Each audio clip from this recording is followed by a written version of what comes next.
One of the reasons that we chose you, I should specify, is that our application is very community focused. So you were one of those people, you wrote about your experience growing up Arab, as well as how important community building is to you. And I'm going to quote you if you don't mind. As a member of the Swana songwriting community, I want to use my music to break down stereotypes about American Arabs and Arabs abroad to ensure that Americans see the humanity inside of the places our country seems to endlessly invade.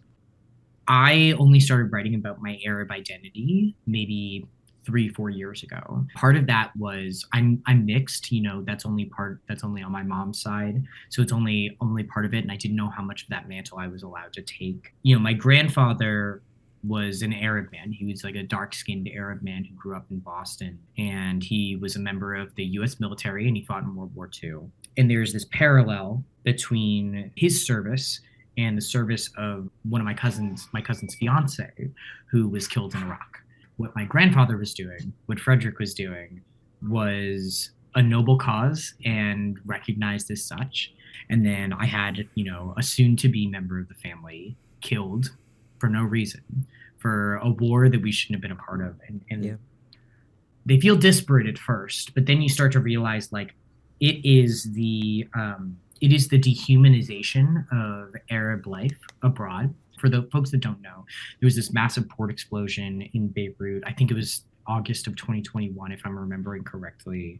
And a lot of the commentary about it, there was this implication that that's a normal thing to happen there. It's a normal thing for people in Arab countries to deal with war and explosions. And it isn't. It isn't, and it's something that we have been kind of conditioned to believe. I don't blame Americans for feeling this way, but we get told over and over, like, actually, like, it's strategically advancing our, like, yada yada yada whatever for us to give billions of dollars to the Israeli military to commit apartheid.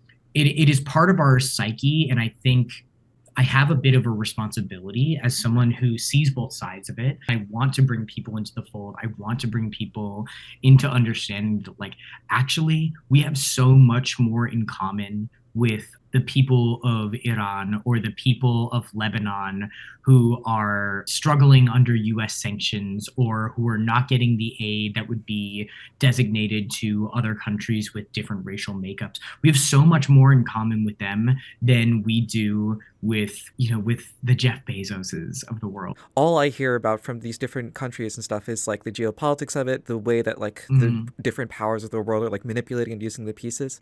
It's so easy when you're inundated with stuff like that to forget that there are actual like human beings on the ground who are suffering as the result of all these decisions. Right. And like each time you hear about, oh, there was an attack here, we're attacking this for the other thing. Each time you hear about that and you're just like, they're playing moves in like this game of chess to like maneuver. Every time you move a piece on the chessboard, hundreds of people die, hundreds of families are destroyed as a result of that. Well, the other thing that I want people to like think about and recognize is, like, we're talking about like these chess pieces and geopolitical. The people there, those people are like, you know what they're worried about? Like, they're like, what am I going to make for dinner tonight? Exactly. Like, and not in the like, oh, they're this like whatever. It's like, I don't know. I got to try something new with my hummus recipe. It's not hitting like too. Like, they are regular, normal human beings trying to live their lives, and we're disrupting that. And we have so much more in common with them and each other than we do with the people who are at the top making the chess moves. Can y'all clip that into like a more condensed answer that sounds really smart? I will do that. Yeah. Autumn can. I'll cut that together.